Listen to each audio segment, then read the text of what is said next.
however you found your way to this point, however old or young you are, that you have a passion for performing, that you've discovered a love of drama and acting and all that that entails. Something has sparked inside of you and you're interested to discover where this may lead to. Perhaps you're just interested in joining a local community group, or maybe you're interested in seeing if you can take this further and turn this into a career. Either way, here are some actionable, practical things that you can do to start your acting life.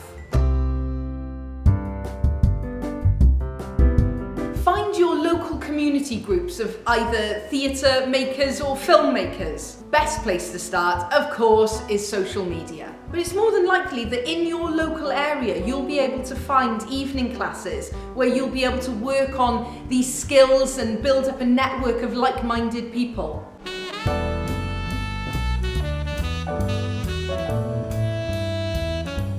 If musicals and theatre is your thing, consider going for ensemble roles. You learn so much being in the ensemble. You get stage time without the pressure.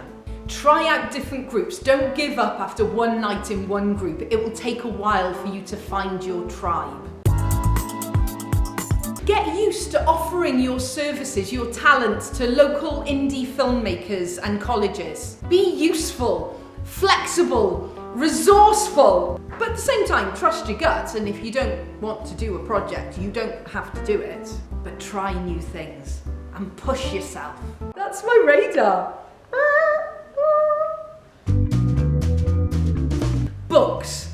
Bookety bookness. Books. Obviously, read plays. Kind of goes without saying. Get used to reading plays. There's a craft to reading plays. That's another video. But read plays, read new plays, old plays, classics, ones you hated in college. Flashbacks. Read plays. As well as reading plays, you want to be watching films, and not just modern films. I hear from young people all the time that you've seen like the latest films. What about the old classics? What about the old black and white Hollywood films? Get into that. Find out where cinema started. I'm slightly obsessed with the origins of cinema. But it's a good place to explore those first movements in acting technique or direction and script writing.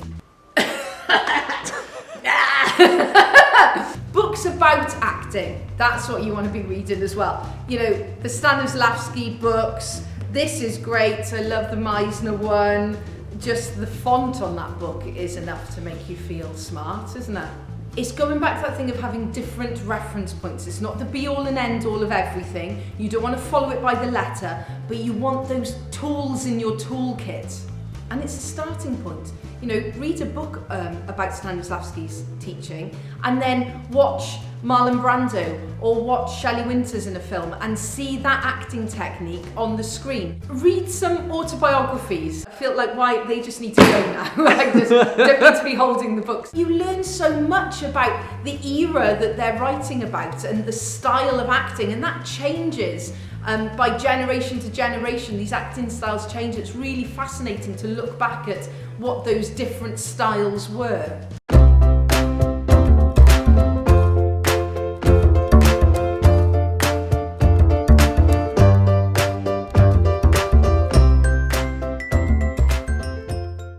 There's that classic.